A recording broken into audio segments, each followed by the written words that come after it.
Good afternoon, everybody. Welcome to the Iowa State Dairy Team Dairy Webinars. It's a monthly event for us. Today we are going to be talking about what's out there for this year's alfalfa season. And we have Mike Rankin with us today. Mike joined Hay Forage Grower as managing editor in April of 2015. Previously, it served 27 years as the Fond du Lac County, Wisconsin crop and soils agent with University of Wisconsin Cooperative Extension Service. Mike, alfalfa is a big part of all of our dairy rations, even here in the I-29 corridor where corn is king. We still are always concerned about our alfalfa. As I say at every program, the podium is yours. All right, thanks, Fred. Good to be with you today, and let's talk about a few things related to alfalfa. I can't talk about everything. I tried to pick a few things that I thought were at least the most time sensitive here within the next couple months or so, and we can press on from there. If I can get my slides forward. And why aren't we moving here? There we go. All right. For those that don't know me all that well, I can tell you that I am a proud graduate of Iowa State. This is a photo here in the top left of the old dairy farm. And you'll probably notice right there, there's a little house. And I lived in that house for about 4 years while I attended to get my BS in dairy science and worked there on the farm and had some great memories there. When I left Iowa State, I actually went down to Southern Illinois to work on a dairy and grain farm, Glendale Farm. Some of you might remember Glendale or Linda Chief. That was their claim to fame. I worked a lot on the feed and crop side. I did all the forage stuff, and that's really where I got interested in forage crops, and decided after 8 years to go back and get my master's degree at Iowa State. Again, only this time in crop production and physiology, and then moved up to Wisconsin and was extension agronomist in Fond du Lac County for, as Fred mentioned, about 27 years. Then thought, had enough years to retire and was offered this position. And I thought it might be fun to do something a little bit different. I've traveled around the country, gotten on a number of different farms, and am responsible for publishing now Hay and Forage Grower, along with a weekly electronic newsletter called eHay Weekly that we get out each Tuesday morning. And for those that don't know, Hay and Forage Grower is published by W.D. Hoard & Sons Company, same one that does Hoard's Dairyman. And we also have a dairy farm just right outside of Fort Atkinson. So that's a little bit on my history. Let's get into something good. As we think of dairy and we think of corn silage, I kind of match it up with this kid here. And it seems like over the last 20 years, alfalfa has kind of taken this position. I'm not sure that that's fair. And I've always thought that alfalfa should be a big part of our dairy industry, and we'll go into some reasons for that. But I'm not sure that we'll ever push this kid off, but maybe at least be able to get this kid over here. And we'll see how that works out. So just some general comments about alfalfa and the dairy diet. Alfalfa provides real forage. Um, Not that corn silage doesn't, but I think we oftentimes forget that corn silage also only provides or is 50% forage and 50% grain. I often find it interesting that when we talk about high forage diets or what percent forage do you feed in your diet, corn silage just gets counted all as forage when in fact it's really about half. But these two crops really complement each other very well. In fact, there's some recent research at the Minor Institute that would suggest 30 to 50% alfalfa coupled with corn silage as a percent of forage in the ration provides the highest component level and yet still maintains the same milk production. Um, Rick Grant did that work, and I thought it was really well done. And Alfalfa also provides some benefits that I think aren't accounted for in most dairy ration softwares, things like pectin, for example. And finally, alfalfa, a lot of agronomic benefits, yield enhancement to the subsequent crop, erosion protection, carbon sequestration, nitrogen for the subsequent crop. It's deep rooted. The agronomic benefits of alfalfa are nearly endless. Well, all that said, let's talk a little bit about the state of alfalfa. And no surprise, acres are declining for a number of different reasons. And we won't get into too much detail on that. Plant breeding programs and brands of alfalfa are being dropped, making variety selection a little more limited, and this is a little concerning. Um, but again, we'll see how a lot of that plays out. Varieties of alfalfa have never been better than they are today, but public testing is nearly non-existent, almost to the point where it's become a extinct species. And alfalfa expertise has been lost, but I think we have recently seen some gains along those lines. And also in the number of research dollars. I think Iowa State's in the process of hiring a forage extension specialist, and I was really glad to hear that.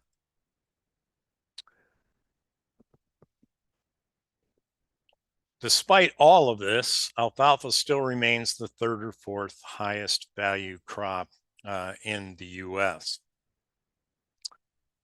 So a little bit on the alfalfa market, which has been kind of interesting here over the last few years. This is the average monthly hay price reported by USDA. So this is all qualities of hay, just average price. And I think the trends and historical numbers as comparative are most important here. And you can see that in the last couple years, we've reached values that we've never ever seen before.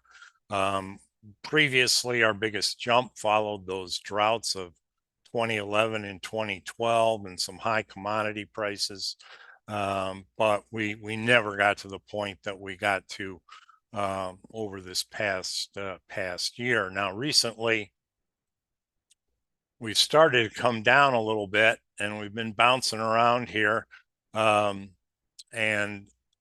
we'll see what happens as we move through the growing season. And I don't know where things possibly could go from here. I would venture to say, or might say that we probably will never return to 130 $30 a ton hay for decent hay, but who knows? I point out over here back when we had our other big peak that within 3 years we took a pretty big hit. So we'll see what happens.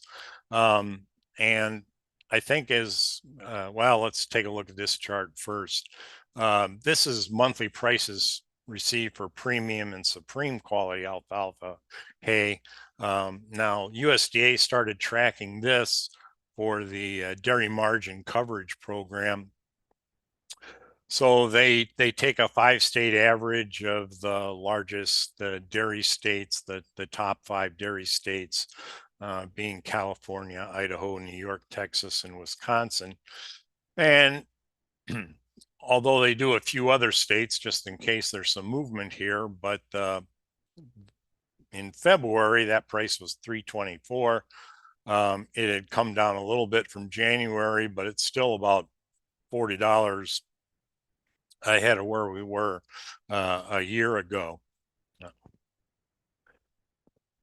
I guess as I look forward, I think the most important thing that we always need to realize, and this is different from corn or other commodities, is that hay markets are typically pretty regional. And the Midwest states have had the lowest prices of any place in the nation over the last 6 months or so. And I think for the first time in 2 years, there's been reasons to believe that these hay markets are going to soften a little bit. First of all, with the retreat of La Nina, we expect more moderate near-term weather patterns, less risk of drought. We'll see how all that plays out. Secondly, there's a lot of water in the West right now. So that's different than the previous years, certainly. Input prices have come down. Potash is about 30% lower than a year ago or so, the last time I checked. That could be somewhat short-lived if natural gas prices come back up. We'll just have to wait and see. Right now, beef cow numbers, because of drought and a lot of culling, are the lowest in several decades. So from a demand standpoint, that comes into play. Alfalfa exports in the West are down about 30% through the first 2 months of 23, and that affects those Western markets primarily, but it certainly affects markets or dairies that buy a lot of hay out of the West. And then lower commodity prices are predicted, and really we see hay prices kind of follow commodity prices. When one goes up, the other usually goes up. When one goes down, the other goes down, and that's just an alternative feed phenomenon. As we look at the weather outlook from Matt Makins, this is kind of what he sees, kind of June through August. And I think from a temperature standpoint, he sees the Midwest being, pretty average, pretty moderate, or at least equal chances of being wet or dry. And the same is true for precipitation in the Midwest, other than this one little blob here. And I'm not sure exactly how they figure that out, if those folks don't get to church as often or what the problem is there. But by and large, we're looking for a pretty average weather year. All right, let's get into some agronomic things here for a while. Talk a little bit about alfalfa injury and winter kill, which is always a huge concern this time of year. And like alfalfa markets, it's often regional in nature. One year, one area gets hit hard, another year, another area gets hit hard. But winter kill has been and remains a big issue and a big mystery to a large part regarding alfalfa. And I think this is an area that we probably will see more research in, and it's certainly needed. So if you've got a field that looks like this picture, there's really not a lot of decision to be made here. This field is toast, and it's not going to be producing anything in the upcoming year. But then what you typically find is, fields aren't 100% dead. They're partially dead, or they're dead in areas. In this case, we have a low area down here in the corner, and whether there was water and ice that sat there in the early spring. And then also along the headlands, we have a lot of winter kill. And then the rest of the field not nearly as bad. So, at this point, you have to make some decisions. Geez, am I going to interseed that? What am I going to do? Because I really don't want to tear up the rest of the field. I have been so frustrated and yet so intrigued by winter kill over the years. It's just fascinating to go out into some of these fields and see things like this picture. Now, here's a field or an area of a field that's largely dead.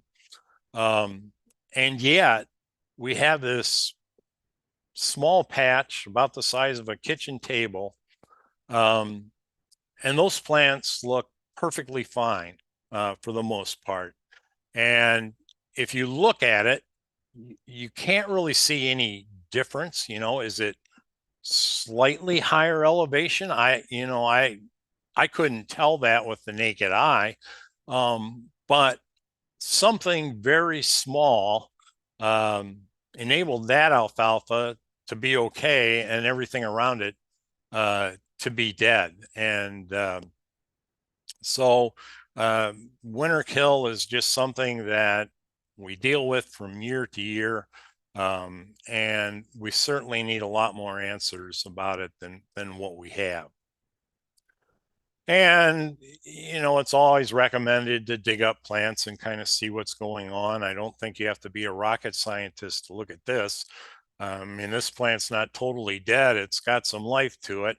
But the taproot is starting to turn a little brown. And even if it does produce for a cutting or two, it's not long for this world as compared to a healthier plant in the same field that has a white taproot and turgid and still looks good. So you can tell a lot by digging them up. It just won't save anything. So I don't know, over my 27-year extension career, I don't know how many times I got called out to look at winter kill, but it was a lot. And sometimes I always thought the producer was, just needed somebody to come out and kind of issue last rites, which is one of the options if you are faced with winter kill. Just plow it up and start over. Seed some more alfalfa somewhere else. The other option, of course, is you can just live with it. If it's not too serious and it's a year where you need forage, you just run with it. Another option that a lot of farms would take would be to cut the first cutting and then plant corn. That would be an option too, where if you were short on forage and you hated to not get anything off the field, that was often an option that would be selected. You could also come back in there and put in a warm season annual, sorghum Sudan grass or forage sorghum or something like that, which might even be a better option. You can interseed red clover or ryegrass. You can't go back in there and interseed alfalfa, which we'll talk about later. You can also interseed a perennial grass. And I was surprised after I became editor here and got to travel around the country a little bit, how many people actually routinely do this, whether it's a commercial hay producer or a dairy or even some grazing operations. They would seed alfalfa and actually harvest pure alfalfa for a couple years, and then automatically in that third year come in and interseed orchard grass, so that then they would have some fields of pure alfalfa, some alfalfa grass fields, and it extended the life of that alfalfa stand. So that's another option. And then finally, there's just look at it and say, hey, this thing is done. I'm going to kill it right away and I'm going to plant corn. Looking at some economic models that Al Rotz has done through the years, if you're looking at comparing this option of killing, just getting rid of the stand and planting corn on time versus this one up here of taking first cutting and then planting corn, this last one here generally makes the most economic sense in most years, especially if the alfalfa is a little late getting out of the gate, because you're going to pay a yield penalty on this corn for late planting. That's why I said maybe a warm season annual might be a little better option there. But all of these approaches get taken, and I don't know that any of them are right or wrong for every situation. It just all depends on where you are sitting at the time in terms of your forage inventory and field situation.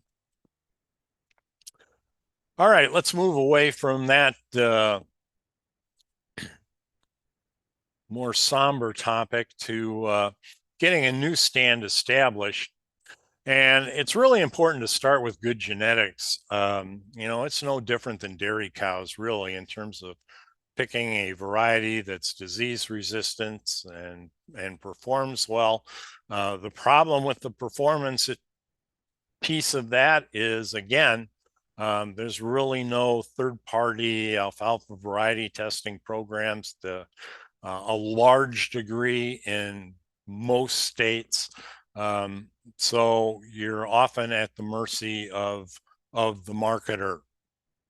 And so make sure wherever you're getting your alfalfa that you work with a trusted marketer and have a good relationship with that person. I often use this example. I these two coffee cups, and I've used both. This one on the right, I use multiple ones for years and years. And this coffee cup here on the right, you can buy at Walmart, $3. Sometimes you can win them as a door prize at a farm meeting. This one over here, it costs about $35, quite a bit more than this one. Now, both of these hold coffee. This one on the right will keep my coffee reasonably warm for about 2 hours. This one on the left will keep my coffee warm pretty much all day. This one on the right, after you use it for a couple months, and just about everyone I've ever used has done this, the seal starts to break down. And when you go to drink your coffee, it drips down the front of your shirt and ruins your shirt. So now, in addition to my coffee cup, I've got to buy another shirt too. Whereas this one, I've had it for about 5 years, and I've never had a seal problem with it. So I think the story here is that even though there are exceptions, the adage that you get what you pay for usually applies, and it certainly applies for coffee mugs, and it may also apply in many cases for your alfalfa variety. I think people go to buy alfalfa varieties for a lot of different reasons. It could be whatever the farm retailer sells. It could be what your friend sells. It could be brand loyalty. It could be seed cost or the economic situation at the time, or it could be performance data, which we pretty much can no longer get.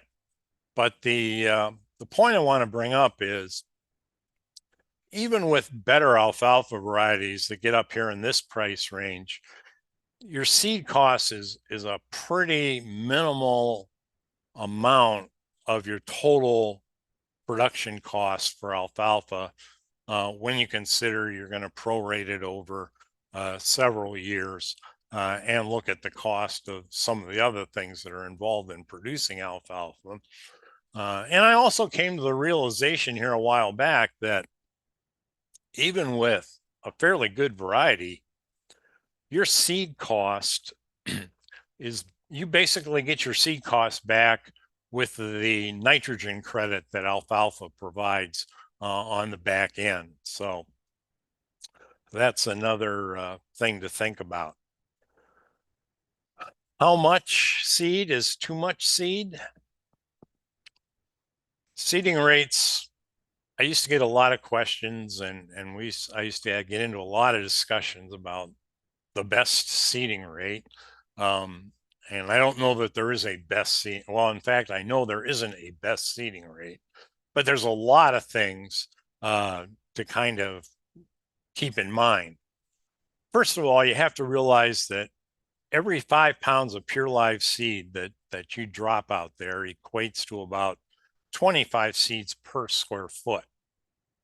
So if you're seeding 15 pounds of seed, actual pure live seed per acre, that's about 75 seeds per square foot. Now, do we establish anywhere close to that number? And of course, the answer is no.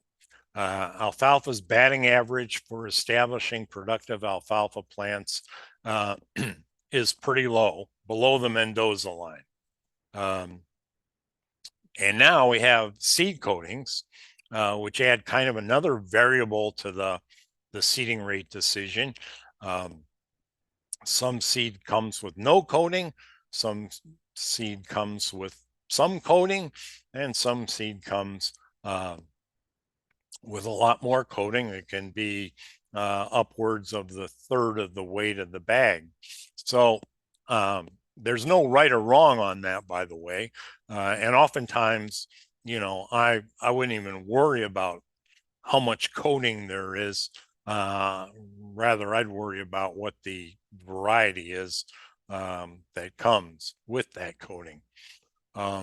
Certainly, most people are familiar with the best management practices for getting a good stand, getting the pH right, ensuring that herbicide carryover isn't going to be a big issue, maintaining a seeding depth of a quarter to a half inch. And the old rule of thumb is you should see about 10% of the seed visible on the ground. And probably one of the more important things that I've found through the years is just ensuring good seed to soil contact.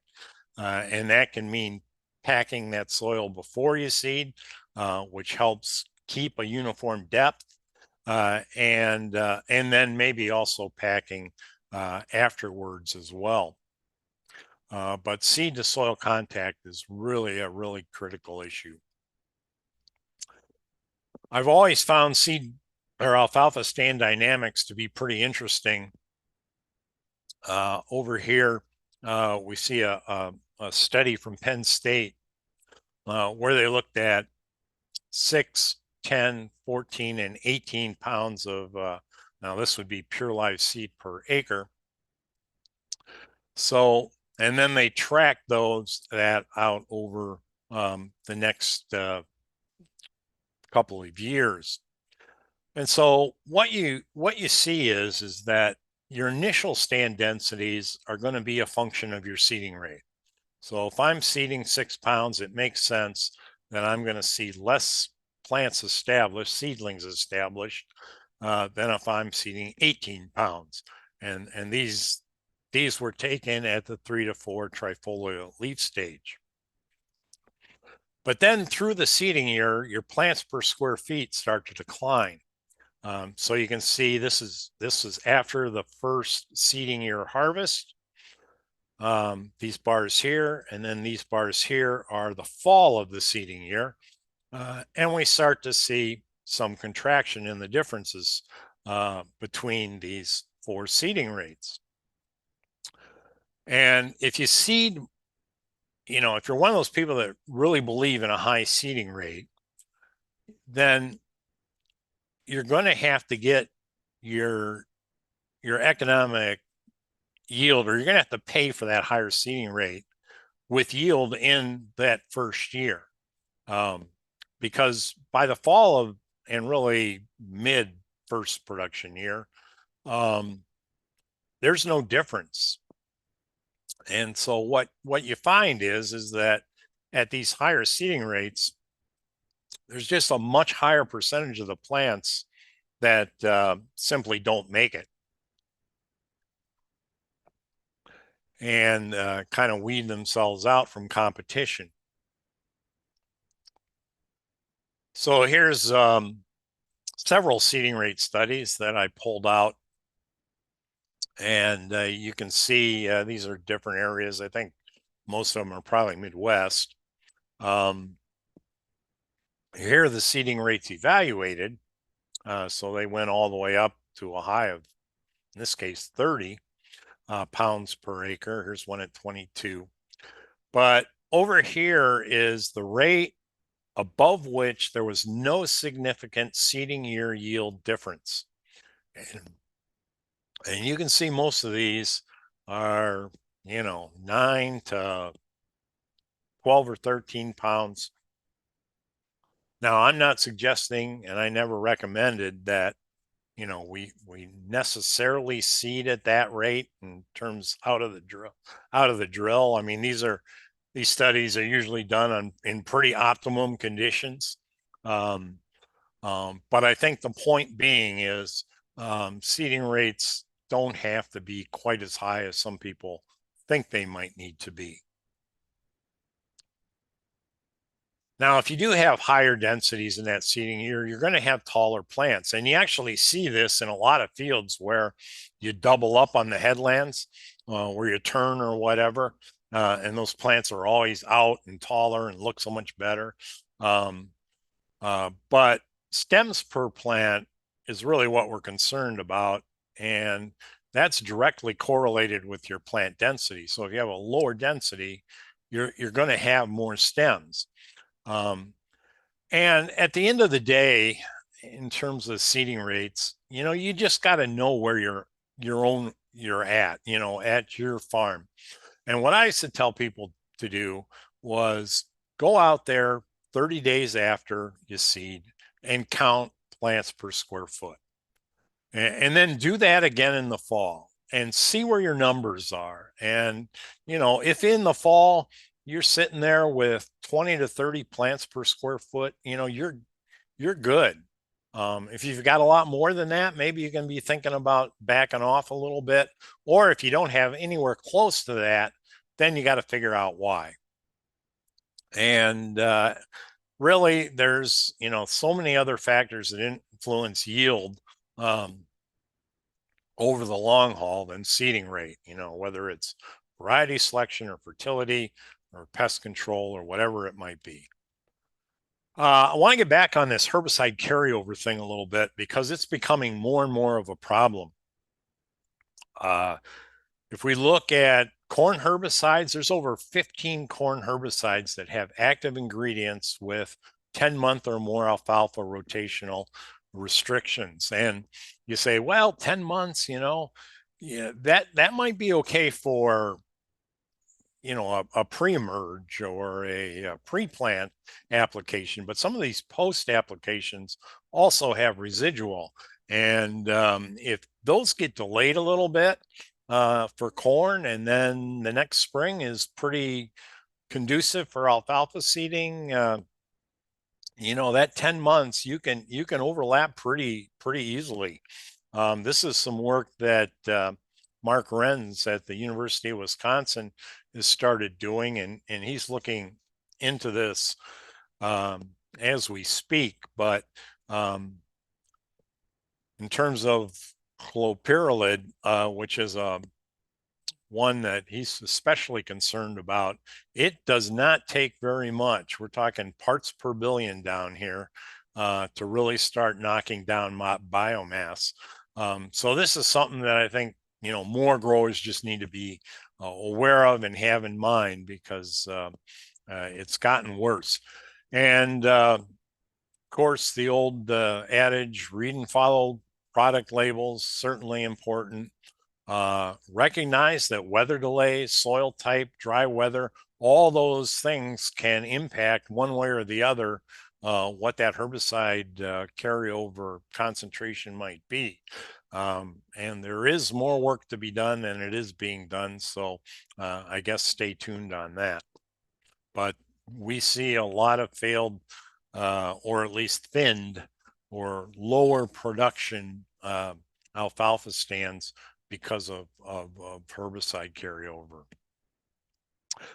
Talk for a couple minutes here on alfalfa autotoxicity, a trait that causes alfalfa to be toxic to its own seedlings. And ideally,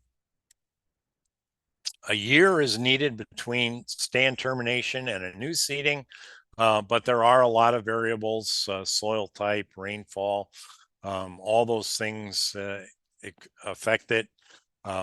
Alfalfa that's interseeded into alfalfa, as I mentioned earlier, rarely survives, or it results in auto-suppressed plants that have weak roots, and they just don't produce as much, even though they may be there.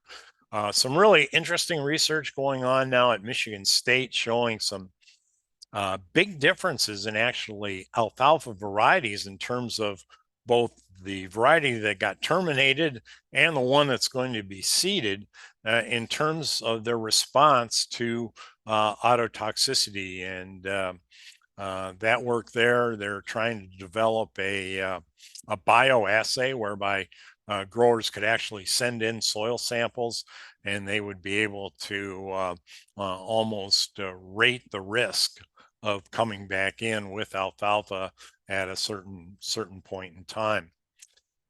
So this would be a typical attempt at interseeding into a thinned stand or thinned area.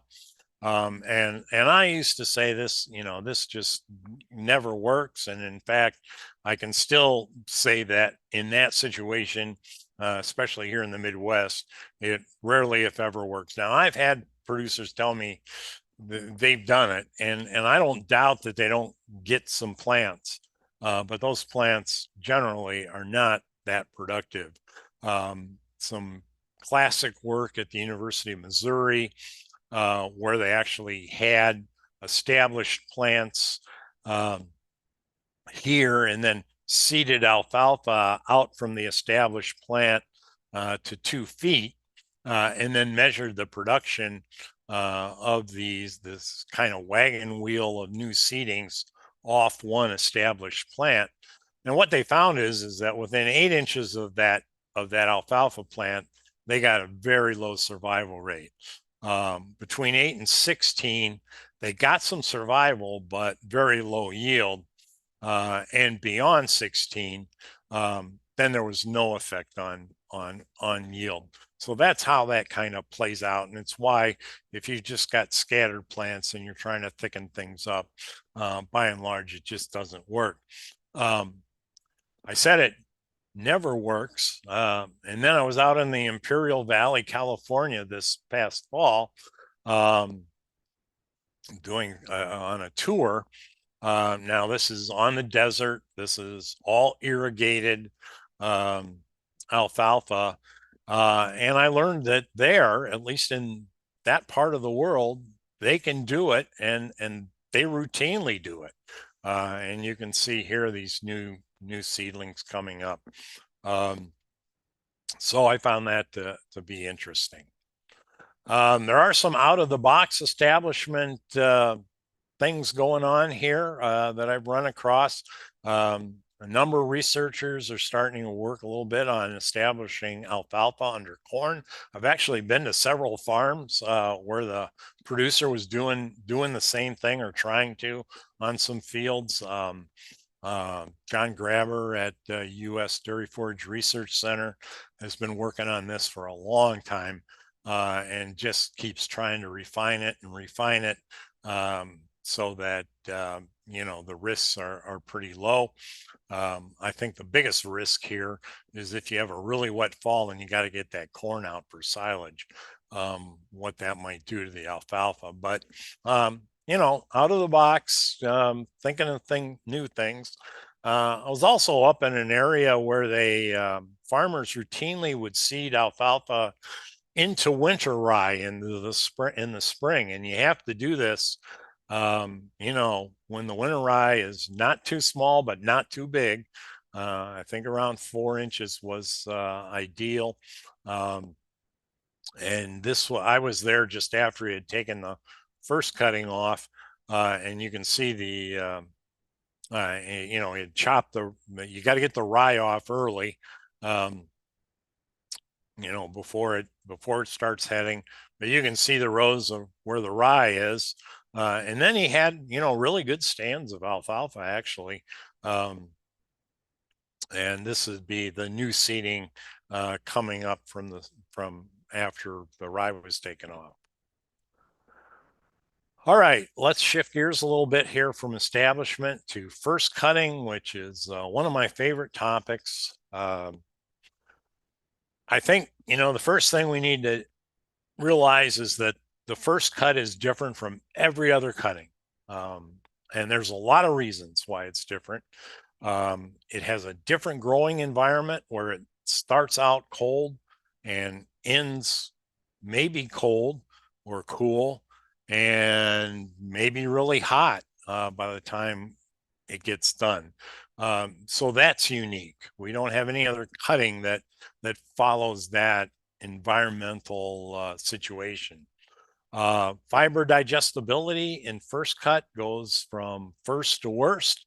In other words, it can be the best you make all year and should be from a fiber digestibility standpoint, or it can be the worst if you just get too late. The decline in forage quality is more rapid than it is at any of the other cuttings, bar a late fall cutting or something like that, where it stays cool pretty much the whole time. And because of these variables in environment, you really need a way to estimate forage quality to know what's going on out there. And people use the peak equations, which I'm sure everyone's familiar with. You can use growing degree days. Some states, they recommend that. You can go out and take, scissor cuts or fresh samples, send them in. How you do it, and none of them are perfect. None of them are perfect. But what they will do is they'll help you avoid a train wreck when things are just really one way or the other far off the median bell curve. It's also, in addition to providing really good quality, it also provides the highest yield of the year for any one cutting typically. And so whatever happens at first cut, you're gonna live with for a while. The other thing that makes first cut unique is that there's no previous harvest date. And it's not like the other cuttings. Well, I cut 28 days, 30 days, whatever. No, there's no previous harvest date. And this first cutting always sets the pace for the year. And it's important, getting it off timely so that there's still enough moisture out there to get that second crop up and moving. Is I've always thought was really important. And then finally, after you've been sitting around in your long underwear all winter, everyone's wants to get out and make some first cutting. So a lot of things that make first cutting unique. Now let's talk a little bit about this whole growing environment thing. This was a study that I've always found interesting. It was done out west, Idaho, I believe. I don't remember exactly, but basically it was done to compare mountain and lowland alfalfa. The daytime temperatures were pretty similar, but the nighttime temperatures were quite different. At the higher elevation, of course, much cooler. And just look at the difference it makes in fiber content. They didn't do fiber digestibility, but I can guarantee you that this mountain grown alfalfa would have higher fiber digestibility, probably a lot higher. When we look at warm temperatures, increasing temperatures tends to decrease the stem diameter. It accelerates the rate of maturity. If you look at this chart down here at 63 degrees, takes alfalfa 52 days to reach maturity. You get 20 degrees warmer than that, and you cut the maturity in half from 52 to 26 days. Warmer temperatures also increase lignification, decrease plant height, decrease leaf to stem ratio, and of course, digestibility, as we've talked about. So growing environment is a huge thing, and it can be so different from year to year for first cutting. When I was an extension agent, I started to realize early on that, you know, most farmers were cutting too late, and as a group, we started to take fresh forage samples of alfalfa as it's, you know, got to be a certain height. And I did this every year, and I always tried to sample on or around May 20th, June 1st, and June 10th, so I can make some comparisons.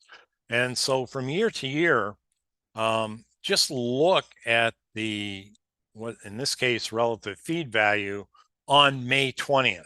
So a year like 1997, a very cool year out of the gate, late spring. On May 20th, we were still nowhere close to being ready to cut. And then the very next year, 1998, on May 20th, you better have had your machinery out in the field a week or two before that. Otherwise, you were way too late, because by the time May 20th rolled around, things were well below 150 RFV. The same thing occurred here in 2011 and 2012. Just huge differences. Every year's different. And this is why those peak programs and that kind of thing are really, really important to kind of keep you from missing the boat. So here's May 20, June 1, and June 10. This gray bar right here was the average over 21 years of relative feed value at these various dates.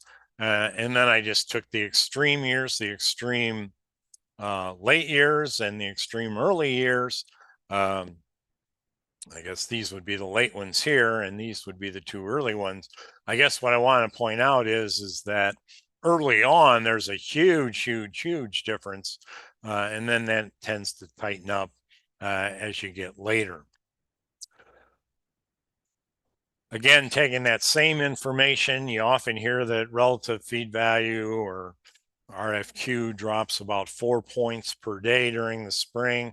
And that's about what we saw on average from May 20 to June 1. This was June 1 to June 10, and then May 20 all the way to June 10, about 4 points. But look at these oddball years. I mean, you can have these years where if it gets pretty hot, I mean, it's more like 6.5 to 7.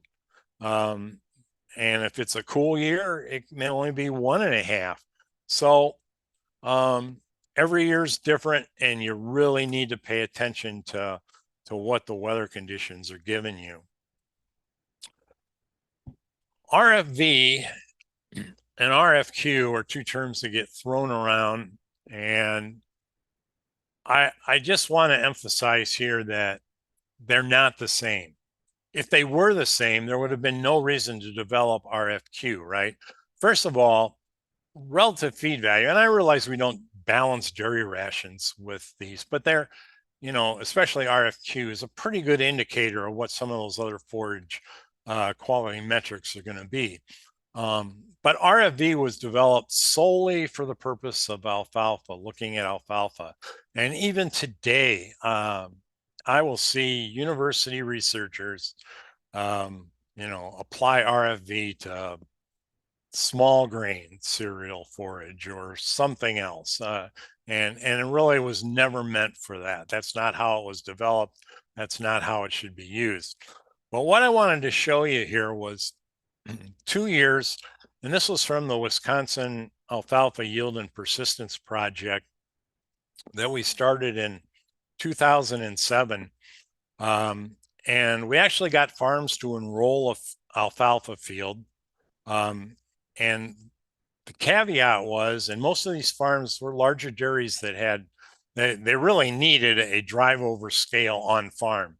And then we took that field and we said, okay, you've got to weigh everything off that field at each cutting, and then continue to do that throughout the life of the stand. And once you decide when to terminate the stand, that you're done. But this way, we were able to get some really good on-farm yield data and really narrow down what the yields were on farm. But as a part of that, we also took quality samples on all these at every cutting as well.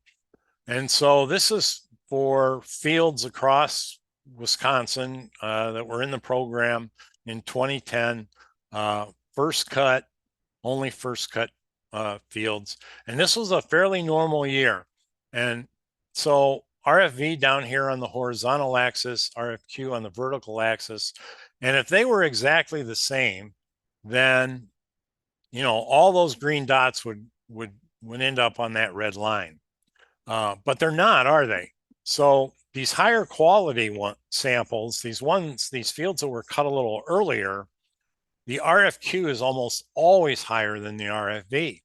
In other words, at 200 RFV, you're going to be something north of 200 for RFQ. And it's just taking into account digestibility, which RFQ does and RFV does not.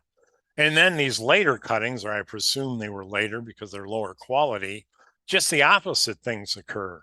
Here we see RFV is actually higher than RFQ as fiber digestibility starts to take a hit, but RFV doesn't pick that up.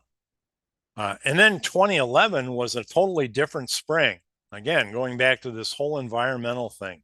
It stayed cool throughout, and as a result, we benefited with higher digestibility, and every sample, the RFQ value was higher than the RFV value was. So if you're selling hay on RFV, in a year like this, you're really hurting yourself. You really need to be looking at RFQ. So 2 very different years, but that's how things can happen. Just a chart here out of the same Yield and Persistence Project program, and we by cutting, first, second, third, fourth cut, and almost every year fiber digestibility was highest for first cut compared to the other cuttings. We had one oddball year here, and I don't really remember what the reason for that was. All right, let's shift from quality to talk about yield for our final minutes here. Alfalfa has a yield problem. It has a yield problem in the fact that you can get 1/3 additional ton of alfalfa per year for whatever reason, variety selection, something you change. But it's virtually impossible to see that over the course of 4 cuttings.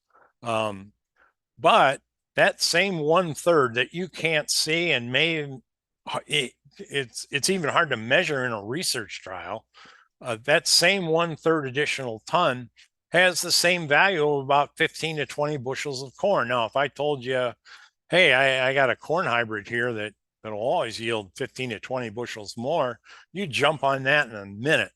And yet we almost totally disregard an additional 1/3 per acre yield increase per year on alfalfa.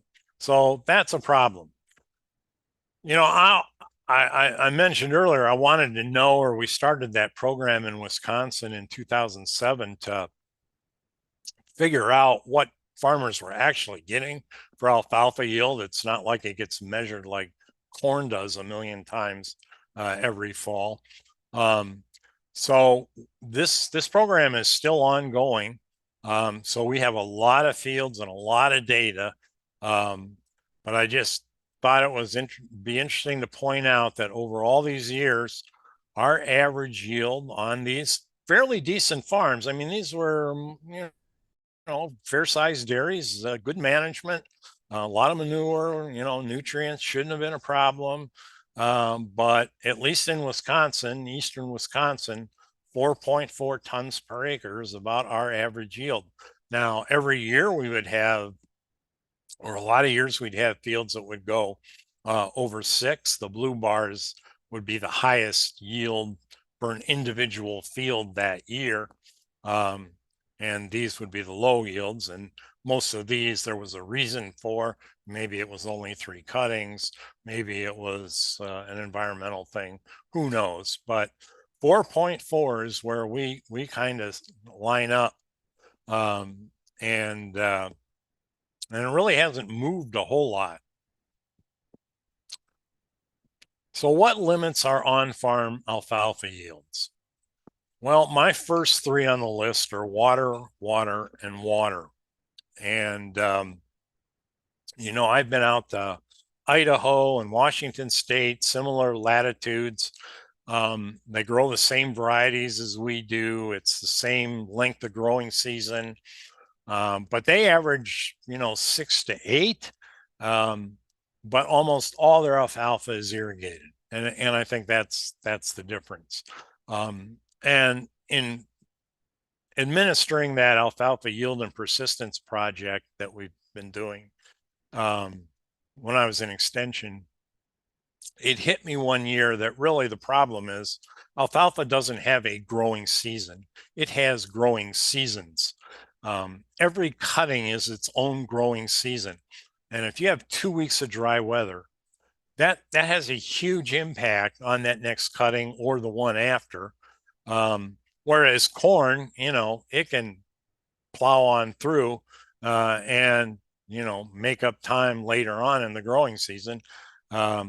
So it's just a different scenario, and this thought of multiple growing seasons really struck me because alfalfa, it's deep rooted and it needs water for sure. And I just this is a field that was on the Niagara Escarpment, fairly shallow bedrock, and it was a really dry year in midsummer, and the alfalfa just went brown because of the shallow soils, except where there was a crack in the bedrock. And every place you see alfalfa skirting out here, that was where the roots could get down far enough for water. So water is a big deal. We cut for high quality, we're going to give up some yield. I think that's a given. We talked about stand establishment. Certainly field variability can be an issue. Windrick Hill we talked about, stands, age and production changes, fertility, diseases, insects, especially potato leaf hopper. Harvest losses are greater on a farm than they would be in small university plots for sure. And then wheel traffic's become more of an issue. Over here, you can see a picture where they drove through with a semi-trailer. And it's these semi-trailers with the duals that are a real issue. And especially a lot of them still have highway tires instead of flotations or off and on-road tires. And you can even see right in between the duals where the alfalfa is still fine. But you know, this is and I think Brian Luck has done a lot of research on this at Wisconsin. There's some significant yield losses in these areas where these trucks go. And then most of the times there's multiple stresses, right? So the other thing we looked at with this Wisconsin Yield and Persistence Project was persistence, and we measured it as percent of first production year yield. So first production year was counted as the year after seeding. And so second production year, 104 site years, averaged actually about the same as the first production year. In the third year, it was nearly the same. And where it always seemed to drop off was in the fourth year. So people ask, well, how long should I keep an alfalfa stand? You know, 3 years, you should get pretty decent production 3 years after seeding. And then it kind of depends on where you're sitting from a forage inventory standpoint, or whether you want to come in here and interseed something different. But your yield's going to drop off about 20 to 20% or so in that fourth production year. Persistence is a funny thing. Again, this was a farm I was on out in Idaho. And this guy, it was high elevation, 5,000 feet. They only, he told me they could get a frost any night during the summer. So it was cool, but it wasn't irrigated. And they only got one cutting per year. And we walked out, this guy says, well, how old do you think this stand is? And I said, oh, I don't know. Looks pretty good yet. He says 18 years. So a long time ago, somebody told me you could cut alfalfa 20 times in 1 year or one time for 20 years. And I guess that was right, because this guy had the field to prove it. Just a quick reminder, if you've got grass in your alfalfa, raise your cutting bar a little bit, no lower than 3 to 4 inches, because your regrowth on these grasses comes from the base, and you'll kill out the grasses if you cut lower than 3 inches over a couple of years. Fertility is important. Of particular concern is potassium and sulfur. What really I think is most important to understand is corn silage takes off a lot more potassium than corn taken for grain, like 90 to 120 units more. And if you're growing 3 years of corn silage before you're coming back into alfalfa, you really want to monitor these potassium levels. Of course, sulfur is needed because we just don't get as much in rainfall, and we have higher yields, so we're going to have higher removal rates. So with that, I think I'm done. Hey, I'm only 3 minutes late, Fred. When I was in extension, that would have been nothing. There you go. That's usually how we do it. At this point, we lost a few people. If folks have questions and they just want to unmute, go ahead and do so and ask the questions directly. Otherwise, an option is to go ahead and put it in the chat box. I'll wait just a couple of seconds here for questions. We've got a couple questions that have come in. You mentioned autotoxicity for alfalfa plants being inserted into a live field or a field with alfalfa. Is that the same case if we elect to use other legumes? No, you can go in there. Are you saying other legumes into alfalfa or other legumes into themselves? No, other legumes into alfalfa, sweet clover, Yeah, red yeah, clover. you can go in there with red clover, no problem. Yeah, Okay. that's not an issue. Or a lot of people will go in. A lot of people like Italian ryegrass because it gets up and going and it's got really exceptional forage quality. Okay. I know we focused on alfalfa, but I'm seeing some other legumes kind of come and some forbs coming into the pictures. What else are you seeing out there as you travel in I-29 corridor? Um, you're talking about what else is getting planted Yeah, and for forage? yep. Well, the annual uh forages are probably the biggest new thing I would say, either cool or warm season and or mixtures of the two, the cocktail mixes and those kinds of things. They're coming in and seeding those after maybe taking winter rye if they're want to do it that way. I mean, they match up pretty well. So I think a lot of these mixtures are certainly more common. Sorghum Sudan mixed with red clover, ryegrass, blah blah blah. Um, and those can be great. I think that the the variability potential there is pretty high from year to year, from cutting to cutting.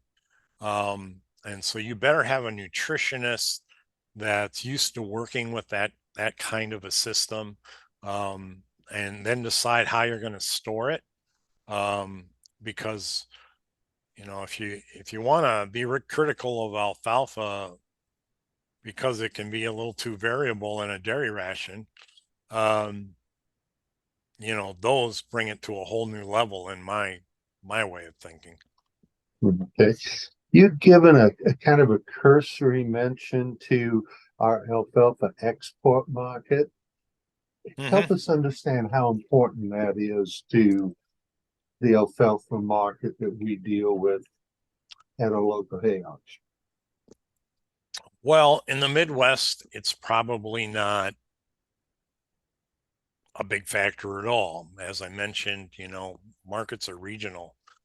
But in the Western states, it's a huge deal because most of the alfalfa that gets produced out there either goes to dairy or it goes to export. Um, and one has to compete with the other. So if exporters usually want high quality, especially going to China, whatever China wants to pay, that's what the dairy guys are going to have to pay too. Um, so it's a big deal out west, and if you're in the export market, which a lot of them are, um, then if somebody from another part of the country wants to buy for their dairy, you're gonna you're gonna compete against the export market. But the flip side of that is if the export market is down, that leaves more inventory in those barns, and the price of hay can be lower. Very good. Last question that I had is you'd mentioned carryover on our herbicides. What are you seeing for herbicide drift? I know a few years ago that was a topic that we all talked about. What are you seeing today? Well, herbicide drift has been an issue for a long time, and I think it remains an issue. The only thing I think that has changed is that sprayer technology to help reduce or eliminate that drift. But in terms of the damage that can be done if it does occur, I don't think that's changed a whole lot, unless you're, if you got Roundup Ready alfalfa and you're spraying glyphosate on your corn, that's not that big of an issue clearly. But for some of these other, standard conventional alfalfa varieties, then that can do some damage for sure. Back a few decades ago, we used to really struggle with atrazine in alfalfa establishment, right? I mean, that was the big one. But that that that still can be a concern, but atrazine isn't used to the extent that it was 30 years ago. Mike, you're kind of dating guys like you and me when we Yeah, remember that unfortunately, vividly. we do remember those Yep, kinds of things. I remember when quackgrass used to be a major issue, and you hardly even see it in a crop field anymore. yep. I'm not seeing anybody open up their mics or anything in the chat box. So at this point, Mike, I thank you for the time. You've shared a tremendous amount of information with us, and we'll look forward to getting out in our alfalfa field and seeing what's out there for this year. All right, sounds good. Go Cyclones. There we go. Thank you.